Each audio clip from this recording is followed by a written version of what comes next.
In this video, I'm going to show you how to add manager in Google My Business.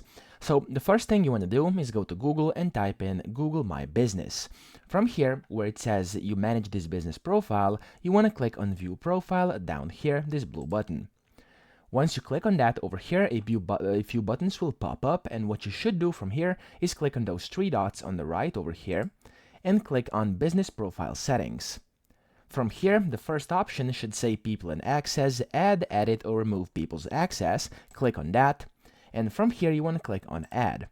After that, you simply want to type in the person's email address, so the manager you would like to add, type in his email address, so whoever it may be, and then you want to click Manager down here to make the manager, click on Invite, and that's literally it. They will get an email, and they will basically be able to accept this, and they will become the manager of that Google My Business profile or business. So that's pretty much it. I hope this video helped you out. If it did, please subscribe to the channel and help me out as well.